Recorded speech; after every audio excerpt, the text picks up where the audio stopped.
রাজ্য জুড়ে জোর কদমে চলছে এসআইআর আর ধরা পড়ার ভয়ে অবৈধ বাংলাদেশি মুসলিম রোহিঙ্গারা হুড়মুড়িয়ে সীমান্ত দিয়ে পালাচ্ছে। মেয়রের কঠোর নির্দেশ ছিল যে রোহিঙ্গা এবং বাংলাদেশিদের চিহ্নিত করতে আরও সজাগ এবং ডকুমেন্ট চেক করতে হবে। জাল নথিপত্র যারা নিয়ে রয়েছেন তাদের কাউকে যেন ছাড়া না হয়, সেই জন্য একটি তালিকাও প্রস্তুত করার নির্দেশ দেওয়া হয়েছিল, কিন্তু সেটা ফলো না হওয়াতে রেগে লাল হয়ে গেলেন মেয়র মশাই। এরপর কিছু না ভেবেই সরাসরি তিনি কেরানিকে কলার ধরে টেনে বের করে আনলেন, আর তা দেখে কর্পোরেশন অফিসের সকলেই অবাক হয়ে যান। সবার মনে একটাই প্রশ্ন যে একজন সরকারি কেরানিকে কি ওইভাবে কলার ধরে টানতে টানতে বের করা যায়? এটা কি আদৌ শোভা পায়?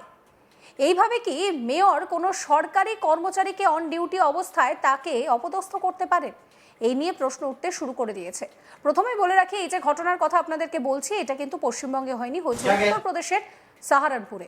জানা গিয়েছে সাহারানপুরের পুরো কর্পোরেশনের মেয়র ডক্টর অজয় সিং একজন কেরানিকে কলার ধরে টেনে নিয়ে এসেছে, সেই ভিডিও সামনে এসেছে। জানা গিয়েছে জন্ম ও মৃত্যু শংসাপত্র ইস্যু সংক্রান্ত অসংখ্য অভিযোগ পাওয়ার পর মেয়র আকস্মিকভাবে অফিস ভিজিটে যান। শুক্রবার এই ঘটনাটি ঘটে, আপনাদেরকে দেখাবো সেই ভিডিও। क्या कह रहा है? क्या बोल रहे थे अभी? कोई नहीं। चलिए जरा आप चलो छोड़ दे सर आज खड़ा चलो छोड़ दे सर आज खड़ा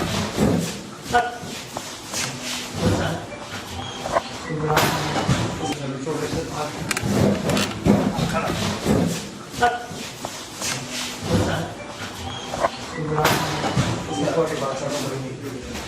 यार जैसे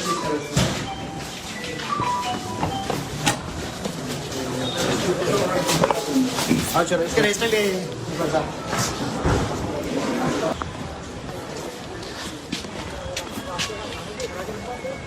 चले बात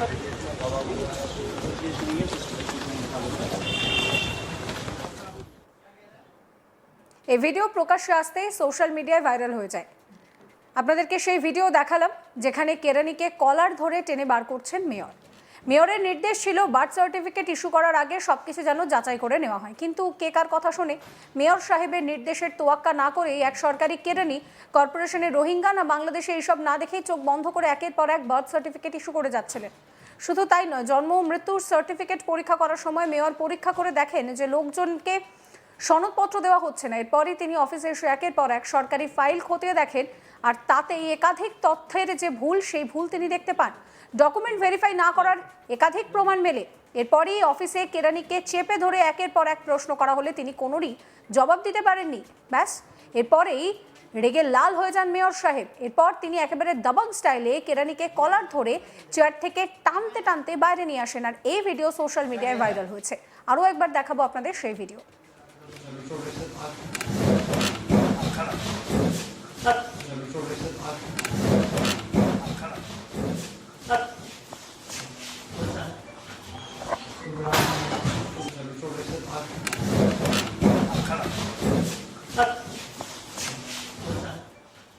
এরপরে ওই কেরানিকে পুলিশ গ্রেফতার করে। পরে সাংবাদিকদের সামনে ডক্টর অজয় সিং জানান যে যখন কোনো নির্দেশ না মানা হয় তখন এর জন্য শক্ত হাতে ব্যবস্থা নিতে হয়। অবৈধ বাংলাদেশি মুসলমান রোহিঙ্গারা যেন কোনোভাবেই দেশের নাগরিকত্ব না পায়, সেই বিষয়ে বিগত 1 মাস ধরে আমার কাছে নানান অভিযোগ আসছিল। বিশেষ করে একজন কর্মচারীর বিরুদ্ধে এই অভিযোগ উঠেছিল, তিনি বার্থ সার্টিফিকেট নিয়ে নানান রকমের কারচুপি করেছেন। এরপর আমি তা খতিয়ে দেখি, রেজিস্টার দেখার পর নানান রকমের অনিয়ম চোখে পড়ে, যা মেনে নেওয়া যায় না। শোনাবো আপনাদের কি বলছেন অজয় সিং। नहीं, फटकार जैसा कोई विषय नहीं है। कई बार आग्रह किया जाता है, थोड़ा सा कठोरतापूर्वक भी कई बार आग्रह होता है, जब चीज़ों का सही उत्तर नहीं दिया जा रहा होता या भ्रमित करने का प्रयास किया जाता है। तो कोई फटकार नहीं है, सब अपने परिवार के हिस्सा हैं, सब कर्मचारी अपने परिवार के।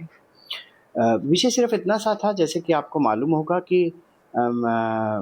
घुसपैठियों को, रोहिंग्याओं को किसी तरह से भारत की नागरिकता लेने के कुछ प्रमाण ना मिल जाएं। इस क्रम में मुझे पिछले 1 महीने से लगातार शिकायतें मिल रही थी, और लगातार एक कर्मचारी विशेष के खिलाफ मुझे शिकायतें लोग आकर करते हैं कि वहाँ पर लोगों को इवन मृत्यु प्रमाण पत्र के लिए भी प्रताड़ित किया जाता है, जन्म प्रमाण पत्र के लिए देर लगाई जाती है। और इस पे हम लगातार, नगर भी, मैं भी लगातार निवेदन करते रहते हैं कि इन चीज़ों को ठीक करना चाहिए।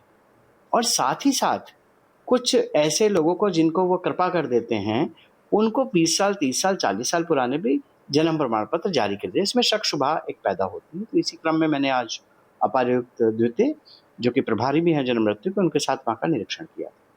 कुछ जो रजिस्टर थे उसमें कुछ प्रथम दृष्टया कमियां थी और पन्ने खाली छोड़ दिए गए थे, रजिस्टर पे नंबर नहीं डाला गया था, पेजेस पे कुछ जो एंट्री करने के रजिस्टर हैं उसमें एक ही विशेष वर्ग के या एक ही विशेष स्थान के लोगों को 1967, 1980 के भी जारी करने के एक तरह के प्रमाण वहाँ पर मिले थे और लगातार मिले थे और अप टू डेट भी नहीं रखा गया था रजिस्टर। कुछ 3 ऐसे या 4 ऐसे मुझे चिन्हित करके मैंने उनको बोला कि आप हमें इसका फाइल दिखा दीजिए। तो वो फाइल दिखाने में हीला हवाली और फिर एक कर्मचारी है, उन्हें कुछ अभद्र व्यवहार भी किया सबकी उपस्थिति में, जिसको सहन नहीं किया जा सकता। उस पर जो भी प्रक्रिया कार्रवाई होगी वो भी की जाएगी। उसके बाद यही घटनाक्रम था और कोई ऐसी विशेष चीज़ नहीं है।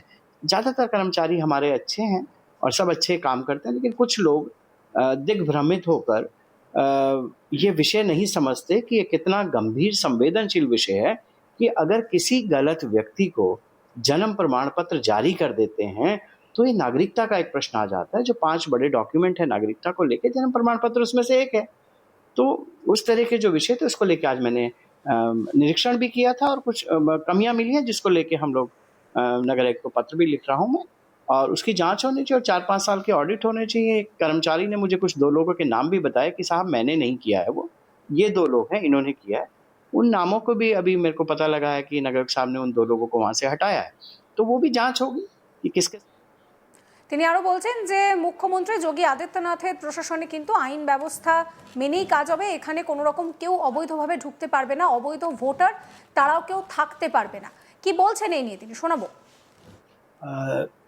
इस प्रदेश के परम यशस्वी मुख्यमंत्री योगी आदित्यनाथ जी का जो प्रशासन है, लॉ एंड ऑर्डर है, शांति व्यवस्था है और राष्ट्र के प्रति जो एक भावना है उनकी, वो पूरे देश भर में एक नज़ीर है, देश भर में एक उदाहरण है। अभी परसों अगर आपको जानकारी हो, एक राइट्स एक्टिविस्ट हैं रीता मनचंदा, उन्होंने सुप्रीम कोर्ट में एक याचिका दाखिल की और उन्होंने कुछ शब्द, कुछ चीज़ों पर विषय को रखा सुप्रीम कोर्ट के सामने। सुप्रीम कोर्ट ने बहुत ही स्पष्टता के साथ ये कहा कि इस देश में किसी भी अवैध तरह से आ गए घुसपैठियों को यहाँ के संसाधनों को प्रयोग करने का कोई अधिकार नहीं है और उनको रेड कारपेट नहीं दिया जा सकता, रेड कारपेट वेलकम नहीं दिया जा सकता। साथ में विषय ये भी आया, क्या इस तरह के एक्टिविस्ट इस तरह के विषयों को उठाने के लिए बोनेफाइड है या नहीं। और बहुत ही सख्ती से सुप्रीम कोर्ट ने इसको कहा कि जो घुसपैठिए हैं न केवल देश के संसाधनों को प्रयोग करते हैं, वह संसाधन इस देश के नागरिकों के लिए बने हैं, बल्कि अगर देखा जाए तो वह लोग सब अनैतिक, अवैध कार्यों और साथ साथ देश की आंतरिक सुरक्षा को भी खतरा।